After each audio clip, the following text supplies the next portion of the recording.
peux être au Canada. Tu as un enfant au Canada. L'enfant est canadien. Toi, tu es sans papier. Il y a des personnes aujourd'hui que le voyage a été une malédiction même dans leur vie. Il n'y a jamais quelque chose qui est trop beau. Il faut le savoir.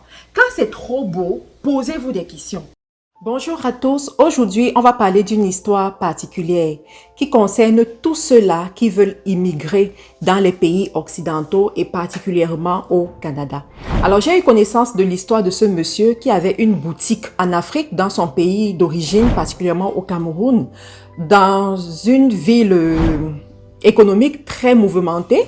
Sa boutique fonctionnait très bien, c'était un homme d'affaires, il avait assez d'argent pour subvenir aux besoins de sa famille. Sauf que, à un moment donné, il a eu l'opportunité d'immigrer au Canada. Et il a pris ses économies et il a investi dans ce voyage. Donc, l'agent d'immigration ou alors le conseiller en immigration qui a géré ses dossiers lui a fait comprendre qu'il allait immigrer au Canada, arriver au Canada, trouver son boulot de rêve, commencer à travailler et en l'espace de 3 ans, il allait être un super riche, il allait lever les immeubles au Cameroun, il allait se faire beaucoup d'argent, ce qu'on raconte généralement aux gens. Du coup, le monsieur, il arrive au Canada et lorsqu'il arrive, il arrive avec un visa visiteur. Donc, c'est lorsqu'il reçoit son passeport qu'il se rend compte que, en fait, il a un visa visiteur.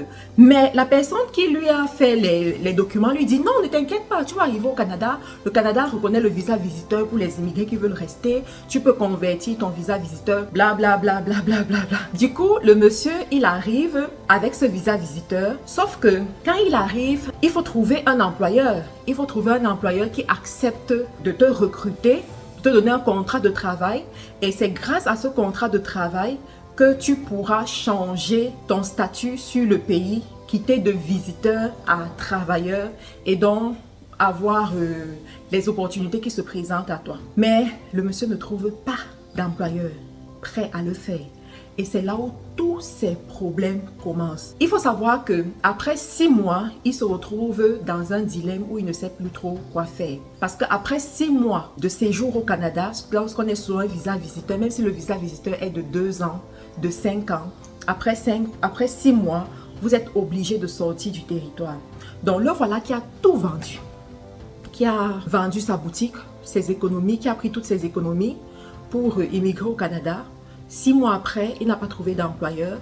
Il est dans sa même situation et il ne sait pas quoi faire. Il se retrouve à être comme un mendiant au Canada parce qu'il ne peut pas avoir d'emploi, il ne peut pas avoir de logement parce que pour avoir un logement au Canada, on te demande quand même certains documents et pour avoir ces documents-là, tu dois être régularisé, tu dois avoir un employeur. Donc, il ne peut pas faire ça. Il ne peut pas étudier non plus, il se retrouve comme un mendiant.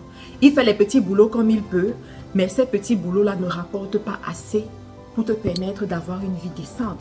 Sans oublier qu'il a laissé ses enfants au Cameroun. Il a laissé une famille au Cameroun. Il ne peut pas se loger décemment. Il va d'un logement à un autre, recherchant la possibilité de se loger décemment alors qu'il était tranquille dans son pays, il était à l'aise. Alors, quand j'ai eu connaissance de cette histoire, j'ai trouvé ça très triste et je trouve que c'est la énième histoire, d'accord? Parce que ce genre d'histoire, on les a presque tous les jours maintenant au Canada. On les a régulièrement dans notre communauté. Alors, je me suis rendu compte que apparemment, il y a des agents d'immigration, il y a des personnes qui se déclarent être agents d'immigration, qui donnent la mauvaise information à leurs clients.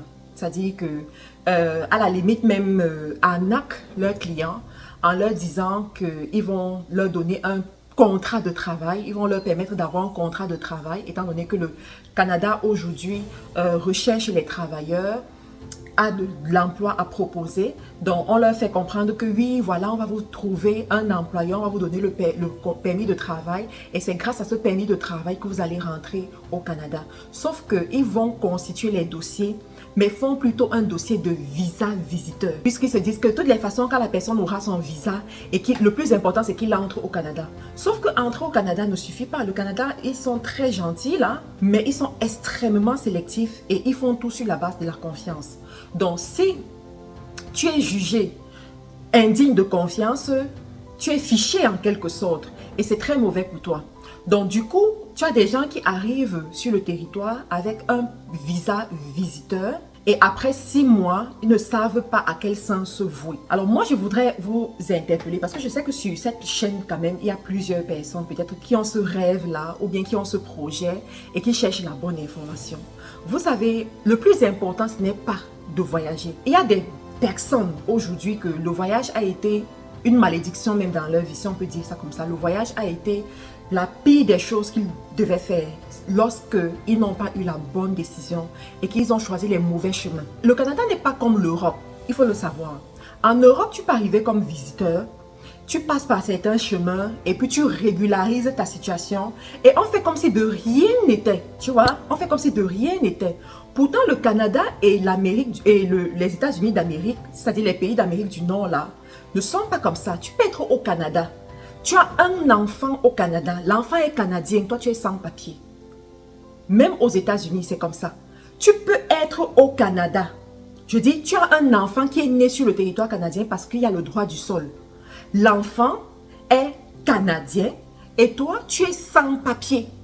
Et parce que tu es sans papier, il y a certains avantages que tu ne peux pas avoir. Par exemple, tu ne peux pas avoir la couverture de la sécurité médicale.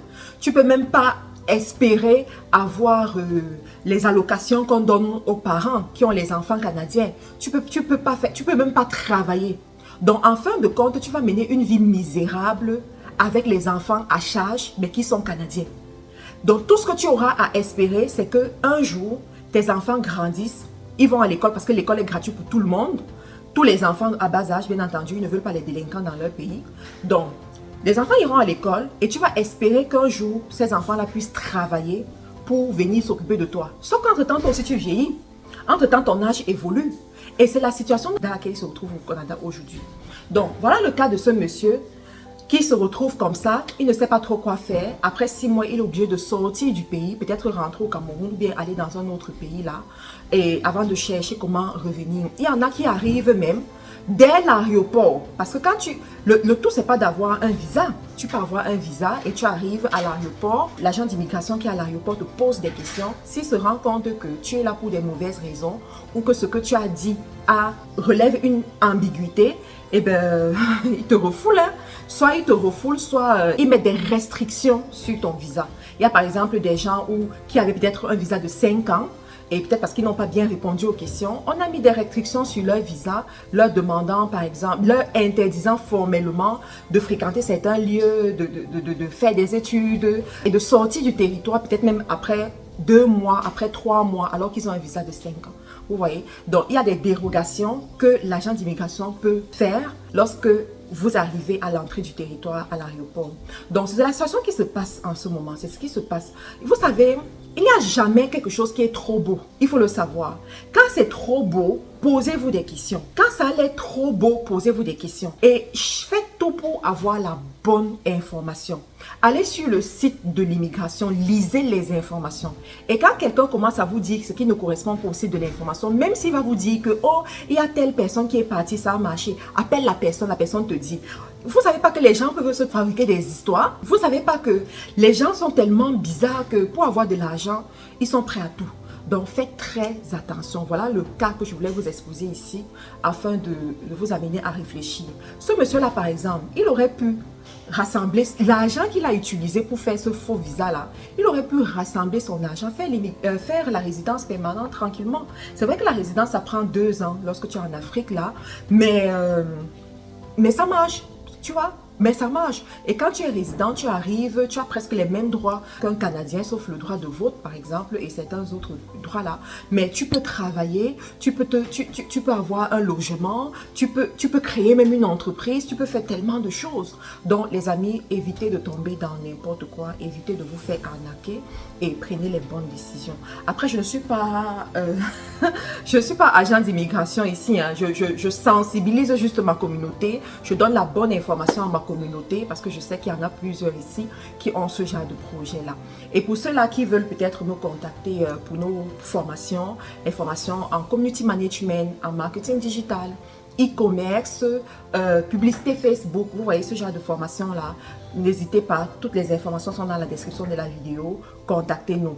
Pour ceux-là aussi qui veulent peut-être, qui sont en séjour en Afrique et qui visitent la ville de Douala ou d'Abidjan, nous avons nos appartements meublés à Douala et Abidjan. Donc n'hésitez pas à passer de ce côté-là. Merci pour votre fidélité et bonne journée. Bye bye. Surtout abonnez-vous. Ceux qui ne sont pas encore abonnés là, abonnez-vous.